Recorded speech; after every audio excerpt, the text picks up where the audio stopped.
안녕하세요. 저는 말 안 듣는 4살 딸 하나와 돌 조금 지난 아들 하나를 키우는 엄마입니다. 결혼은 딸아이 가지면서 했으니 올해로 딱 4년 차네요. 저는 남편과 혼전 임신으로 결혼을 하게 되었습니다. 그렇다고 두 사람 다 막장으로 살다가 아무하고나 아이를 가져버려서 임신을 한 건 절대 아니었고요. 언젠가 결혼을 하게 되면 그 배우자로서 상대방을 지목했을 만큼의 애정을 가졌던 연인 관계에서 하룻밤 사고로 아이를 먼저 빠르게 가져버린 것이었습니다. 사실 고지식하고 또 엄격한 아버지 밑에서 자란 저는 임신 사실을 알게 된 순간 온 세상이 저한테 등을 돌려버린 기분이었습니다. 그 어떠한 달콤한 말을 건네도 저에겐 세상으로부터 버림받은 사람이니 말을 섞지 말라고 사람들이 손가락질을 할 것만 같았죠. 바람이나 거센 파도의 청량한 소리라도 들려오는 외딴 섬도 아닌 그 어떠한 생물체의 숨소리조차 들리지 않는 땡볕 아래의 길고 긴 사막 한가운데 서 있는 듯 했어요. 부끄러운 짓인 줄 알아서 백날이고 인터넷을 뒤져 혼자서 아이를 지우는 법을 터득해갖고 거의 실행에 옮기려 결심할 때쯤 남편이 저의 임신 사실을 알게 되었어요. 제가 좀 이상하고 민감해 보이는 것이 퍽 다른 사람인 것만 같아서 며칠 지켜보기만 하다가 작정하고 제가 잠시 자리를 비운 사이에 제 핸드폰을 확인해 봤는데 바람이나 딴 남자한테 추파를 던지는 그런 부류의 일일 줄로만 알았는데 뜬금없이 산부인과라고 적힌 연락처가 보이고 인터넷 검색창에는 낙태라는 살떨리는 단어가 보이자 남편도 그제서야 제가 자기 자식을 잉태해놓고 끙끙 앓고 있었다는 것을 알아차리게 되었죠. 다행히도 남편은 제가 생각했던 것보다 훨 어른스럽고 책임감이 있는 사람이었습니다. 아이를 함께 키우면 키웠지 절대로 제 뱃속에서 아이를 지우는 일은 없을 거라며 제 손을 잡고 당장에 식장을 예약하러 가준 남편. 제 배가 부르면 드레스를 제때 입지 못할 거라면서 그날부터 결혼 준비를 쏜살같이 준비하고는 그 속도가 어찌나 빨랐던지 저희 부부는 정말 3달도 안 돼요. 그 식장에서 드레스를 입고 부를 사람은 다 불러 모은 채 식을 올렸답니다. 비싸고 좋은 식장은 아니었어서 다른 신부들은 애써 찾지도 않은 곳이었던지라 다행히 예약이 쉬워서 일들이 뜻대로 잘 풀렸죠. 다만 시어머니는 식장에 들어서시는 순간까지도 손님들 보기 나쁘끄럽다며 고개를 제대로 들지 못하고 계셨답니다. 요즘 사람들은 근사하게 신랑 신부 대기실도 있는 곳에서 널찍한 로비에 서서 손님을 맞이한다는데 왜 우리는 로비는커녕 엘리베이터에서 나오자마자 보이는 식장 안으로 겨우 들어와야지 여기저기 널브러져 있는 성당 의자 같은 길다란 곳에 손님을 앉혀야 하냐면서 여기가 식장이 맞긴 맞냐고 처음부터 입을 쩍 벌리고 투정을 부리셨죠. 듣고 보니 그런 것도 같았어요. 식장 의자 중간에 앉은 사람이 화장실이라도 가려고 할 때면 그 옆에 앉은 모두가 일어나야 하는 불편한 구조였고 때문에 진짜로 성당이나 어디 교회에 있을 법한 그런 나무 의자 같아 보이기도 했죠. 우리가 너무 남의 눈 생각하지 않고 수중의 주인 돈만 생각해서 결혼을 서둘렀나 싶어 아차도 싶었지만 이내 크게 신경 쓰이진 않았습니다. 사람이 분수에 맞게 살아야 하기도 하고 이대로 남편이 저와 결혼을 해준다는 것만으로도 전 고맙고 미안하기도 했었어서 우리 두 사람이 손만 잡고 들어갈 수만 있으면 어디든 좋았어요. 갑작스레 임신을 하게 되었고 결혼에 대해 아주 진지하게 논의를 해본 적이 없었던 저희는 아니 남편은 제 배가 불러오기 전에 최대한 빨리 식을 끝내버리고 안정을 시키는 게 우선이었고 그런 남편을 보면서 저도 남들 눈보다는 그저 우리가 결혼을 하루라도 빨리 맹세할 수 있으면 좋겠다는 설렘으로만 가득 차 있었죠. 그렇게 시골리던 날 시어머니는 손님마저 공간도 제대로 없어 식장 안으로 오는 사람들을 앉혀가며 인사를 하셨고 그 중에 저희 부모님은 계시지 않았습니다. 인사 한번 먼저 하실 법도 하고 기분이 어떻냐고 물어봐 주실 수도 있으셨을 텐데 한 번에 그런 소리를 안 하시더라고요. 오히려 남사스럽게 임신한 며느리가 집 안으로 들어온다고 저 임신한 걸 주변 친척들에게조차 함구를 하셨고 혹여나 사돈이랑 대화를 나누다가 아이 얘기가 나올까봐 겁이 나셨던지 무지하게 경계를 하시며 저희 부모님의 근처도 얼씬거리질 않으셨어요. 조금만 양가 부모님을 지켜보고 있어도 저희 부모님이 잘못한 것도 없으신데 잔뜩 쫄아서는 어쩔 줄 몰라 하시는 게 눈에 다 보였죠. 솔직히 마음이 짠하고 죄스럽고 막 복잡했습니다. 괜히 딸이 되어서는 혼전 임신을 하는 바람에 우리 부모님이 시댁 어른들 앞에서 고개를 못 드는 것이 아닌가 싶어서 부모님 모습 보는 게 너무 괴로웠어요. 하지만 다행인 건지 불행인 건지 시어머니랑 남편 앞에서까지 저희 부모님을 외면하지는 않으셨어요. 남편이 옆에 있으면 억지로 말을 붙여보는 신용도 좀 하셨고요. 더군다나 결혼을 하고 나니 그렇게 양가 부모님을 한꺼번에 모셔놓을 만한 일이 생기진 않았어서 시어머니의 빈정상하게 하는 태도를 더 이상 볼 일이 없었죠. 그것만큼은 천만다행이었습니다. 정말 결혼을 하고 나서 저희 부부는 아이까지 딱 셋이 겨우 들어와 살 수 있을 만한 좁은 빌라에 전세를 주고 들어왔어요. 친정에서 지냈던 제 방에 비하면 정말 협소하고 보잘것없는 공간이었지만 부모님의 도움을 받지 않고 우리끼리 잘해보자고 시작을 하려니 생각보다 세상은 더 살기 팍팍하더라고요. 최소한의 공간과 최소한의 살림살이들로만 채워진 신혼집에서 저희는 늘 무언가 부족하고 아쉬웠지만 무럭무럭 자라나는 뱃속 아기만을 생각하며 언제나 웃음소리가 넘치는 집이었습니다. 그런데 이번엔 또 다른 문제가 생겨났어요.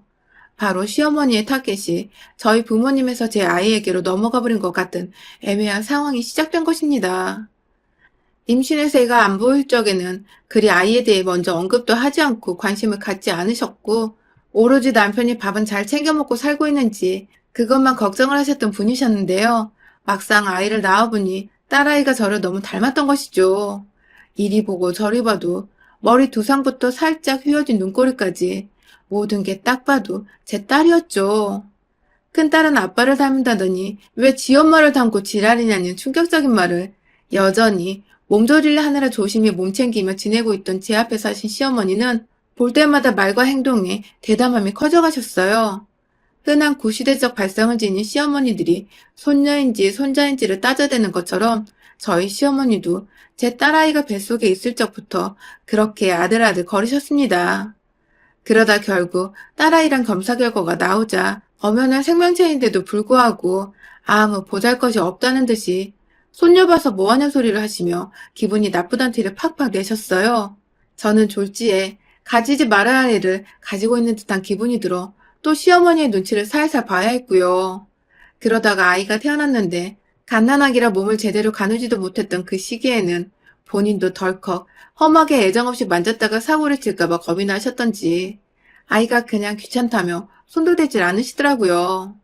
남편의 앞에서는 손가락을 붙잡아 귀엽다는 억지의 말씀을 내뱉긴 하셨지만 그것도 남편이 있을 때뿐이고 웬만하면 며느리인 저나 손녀딸인 제 딸이 늘 탐탁찮아 했어요. 그러다가 아이가 스스로 걸어다닐 때가 되고 나자 저 혼자 할머니를 찾아 그 앞으로 가더라고요. 눈앞에 보이는 곱슬머리 할머니가 딱 튀기도 튀었나 보더라고요.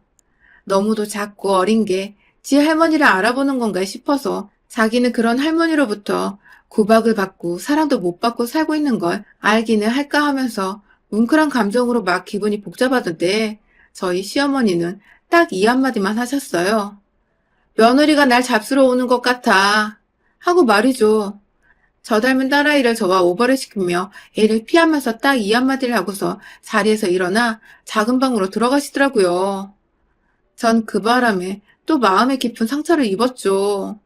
영문도 모른 채 일어나 떠나는 할머니를 올려다보며 또 따라가겠다고 웃고 있는 딸아이의 얼굴을 전 차마 볼 수가 없었습니다. 그 즈음 남편에게 하나 있는 여동생인 제 시누이가 아이를 출산했어요. 시누이는 저와 달리 결혼도 제때 했고 그 후에 임신을 해서 아이를 낳은 것이었는데요. 시어머니는 시누이가 임신을 하던 첫 순간부터 저에게 전화를 걸어 소식을 전하시며 말씀하셨어요. 우리 딸은 혼전 임신 같은 거 안 했어도 결혼하고 애를 잘만 가졌다고 말이죠. 혼전 임신 아니라 시댁에 잡혀 살 일이 없는 것이 너무 자랑스럽고 예뻐 죽겠다고 말입니다. 본인 입을 통해서 직접 제가 혼전 임신을 했었기 때문에 시댁에 잡혀 사는 것이라는 걸 은연중에 밝히신 꼴이었습니다. 하지만 워낙 본인도 필터링 없이 말들을 뱉고 있었던지라 저도 그냥 못 들은 척을 하면서 무시를 했어요. 들어봤자 또 제 속만 뒤집어지니까 애써 무시하려고 노력을 한 것이었죠. 그렇게 시누이도 딸아이를 출산했고 애기들이 태어나자마자 집안 북적이는 소리가 좋다는 시아버지 때문에 온 가족이 갑자기 시댁에 모일 일들이 부쩍 많아졌어요. 다행히 시어머니와 달리 저를 예뻐해 주시고 손녀딸을 또 지극히 아껴주시는 시아버지께 너무 감사했지만 그 바람에 제가 얼떨결에 시어머니와 더 자주 부딪히게 된 것이었죠. 한 집안에 비슷한 또래 여자아이들이 둘이 있다 보니 애기 웃음소리만큼이나 울음소리도 너무나 쉽게 들렸습니다. 신우의 아이가 조금씩 사물을 만지고 꽉 움켜잡을 시기가 되면서부터는 여기저기 기어서 집안 곳곳에 물건들에 손을 대기 시작했는데 그러다 저희 딸아이가 가지고 놀던 것들을 쉽게 손대기 시작했어요. 어린아이고 아기가 전혀 없는 행동이니까 그러려니 하면서 잘 달래 넘어가면 될 일을 꼭 시어머니는 거기에다 의미를 부여하시며 제 딸아이를 욕보이게 하시고 신우의 딸만을 챙기시더라고요. 동생이 좀 가지고 놀고 싶다는데 넌 언니가 돼서 양보를 못 배웠냐며 부모인 저를 나무라는 듯한 뉘앙스로 혼을 내시는 건 늘 기본이었고요. 두 아이를 비교하시면서 나는 네 딸이 더 좋아. 착하잖아. 얘가 널 닮아서. 라며 제 앞에서 제 딸아이를 마치 못된 아이인 마냥 절 닮아 못된 것 마냥 말씀을 툭 던지시는 바람에 뒤돌아서서 눈물을 훔칠 적도 많았어요. 이제는 남편의 앞이고 뭐고 그냥 생각 없이 본인 할 말을 뱉어내시는 바람에 남편도 그 소리를 저와 함께 여러 듣게 되었고 그때마다 남편도 화가 나서 시어머니께 그런 소리를 애들 앞에서는 가려서 하라고 언성을 높이긴 했었는데 그래봤자 그때만 잠깐 조심했을 뿐이었고 이내 시어머니는 다시 궁시렁궁시렁 거리며 말문을 트셨고 급기야 남편이 없을 때 제게 찾아와 네가 내 아들한테 내 입 다물게 종용하는 거니? 하며 으르렁거리셨어요. 지금은 웃으며 말할 수 있지만 그 당시만 해도 전 너무 얼척이 없고 화가 나는데도 아무 말 못하고 있던 제 자신이 정말 싫고 비참했습니다. 제가 대들고 같이 화를 내며 싸울 수 있었지만 그러고 싶지 않았어요. 가뜩이나 딸아이가 할머니의 사랑을 받지 못해서 점점 할머니를 불편해하고 또 어색해하는 게 제 눈에 딱 보였는데 제가 만약 시어머니랑 싸워서 사이가 더 틀어지게 되면 그때는 정말로 딸아이에게서 할머니란 존재를 영영 뺏어가게 될 것만 같았거든요. 어떻게든 가정의 평화가 깃들기 바라는 마음에서 할 말을 안 하고 꾹 눌러 담고 살았어요. 그 후에도 꾸준히 아이들은 커가기 시작했고 그러면서 말을 너무 안 듣는데 모든 아이들의 싸움의 원인은 시어머니의 말씀 하나로 온전히 제 딸아이의 차지가 되었습니다. 제 눈에도 우리 신우 딸아이는 정말 드셌어요.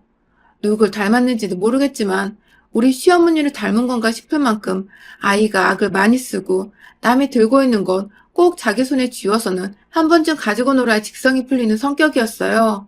이미 할머니 집에서 기가 죽어있던 딸아이는 4살짜리 딸아이가 스스로 눈치를 살살 보며 놀고 있다가도 시누이 딸이 다가와서 놀던 걸 다 뺏어 챙겨가고 옆에서 앙칼진 손으로 딸아이 얼굴을 마구 핥히기까지 해버리니 자기도 당해낼 재간이 없었는지 그제서야 통곡을 하면서 전화 남편한테 달려와 안겼어요. 참고 참고 또 참았는데 4살 인생이 이건 너무 가혹한 것이 아니냐는 듯한 딸아이의 눈물 가득 채워진 눈이 정말 불쌍해 죽겠더라고요. 하지만 또 아이들의 싸움에 시어머니가 개입을 하시면서 상황은 부모들 간의 감정 싸움으로 번져버렸습니다. 시어머니는 으아하고 울음을 터뜨린 제 딸아이 앞으로 다가오셔서는 한참을 말없이 쳐다만 보셨어요. 마치 기싸움을 하시는 듯 했죠. 겨우 4살인 아이 앞에서 대화로 달래주거나 똑바로 훈육을 해주시는 것도 아니고 그냥 어린 친척 동생한테 당해서 억울하게 울고 있는 애 앞에서 길을 꺾어버려야 한다며 빤히 째려보고 계셨던 것입니다. 어찌나 그 눈빛이 살벌하던지 제가 그만 시어머니를 내버려 두지 못하고는 다가가 아이를 번쩍 들어올려 제 품에 안았어요. 그리고는 아이를 대신해 할머니의 그 눈에 함께 레이저를 쏘며 맞받아 째려봤죠. 그러자 시어머니는 뭐 대단히 놀란 척을 하며 일어나서는 저를 또 같이 째려보시더라고요. 넌 지금 뭘 잘했다고 시어머니를 째려보냐고 궁시렁거리시는데 아휴 매번 이렇게 불만이 있거나 제 꼬투리를 잡고 싶으면 인상 팍 쓰고 궁시렁거리는 레파토리가 늘 똑같은 것이 식상하고 지겹고 우습더라고요. 며느리 앞에서 기싸움이나 하려 하고 이겨먹으려 안달이더니 하다하다 이젠 자기 아들 딸인 손녀에게조차 그런 모습을 보이려는 시어머니가 애만도 못한 철딱선이 없는 인간으로 보였어요. 그때 앞에서 그가는 늘 엄마 말에 동의하면서 암묵적으로 자기 애는 아무 문제 없고 제 딸만이 애가 요란스럽고 투정도 잘 부리고 욕심도 많은 것 같다며 비꼬았던 신우이가 제 앞으로 다가왔어요. 지금 자기 엄마를 째려보는 거냐면서 시어머니 옆에 딱 붙어서는 절 함께 노려보더라고요. 그 바람에 뒤늦게야 집안 여자들의 싸움을 알아챈 남편과 시아버지가 나타나 그만두라고 애들 앞에서 무슨 짓이냐며 저희 사이에 들어와 맞기 시작했고 남편이 참으라는 표정을 지으니 저도 시어머니와 패싸움을 할 수는 없는 노릇이고 평소대로 참아보려 했습니다. 그런데 그때 시어머니와 시누이가 나누는 대화를 듣고야 말았어요. 일부러 저 다 들으라는 듯이 큰 소리로 서로의 귀에 속삭이더라고요. 얘가 지 엄마 닮아서 커서 혼자 임신 안 하면 다행인 거고 하게 되면 내 말이 맞는 거야.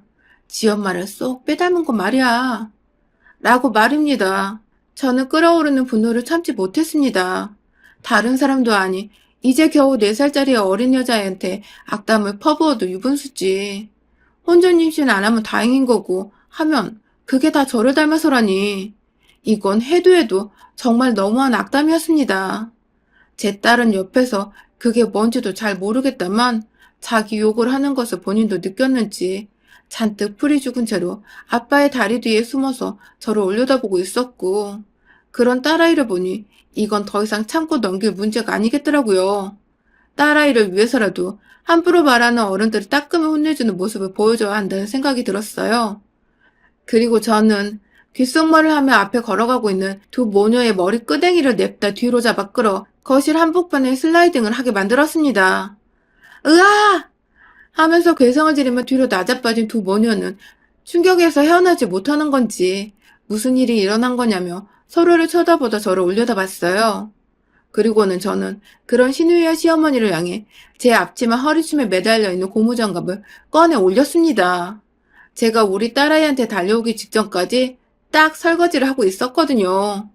미친 듯이 고무장갑의 입구 부분을 잡고는 고무 부분으로 두 모녀를 내리쳤어요. 그게 한 번 맞으면 쫙 하고 살결에 붙었다 떨어지는 것이 제법 살갑고 아프거든요. 인정사정 볼 것 없이 이참에 제대로 코를 납작하게 해주겠다며 눈이 휘둥그레진 두 모녀의 뺨따구를 향해 미친년처럼 고무장갑을 갈기기 시작했고 말리던 남편도 결국은 시어머니 혼전임신 말씀에 더 이상 못 참겠었는지 절 말리지 않고 그냥 내버려 두더라고요. 그러다가 결정적인 타이밍에 시누이가 자리에서 일어나 제게 무력으로 말리려고 할 때쯤 남편이 시누이의 뺨을 거하게 때리고는 소리를 질렀습니다. 한 번만 내 딸이랑 마누라 앞에서 개소리했다간 다음엔 고무장갑이 아니라 고무대야로 뺨따구로 맞을 줄 알아? 라고 말이죠.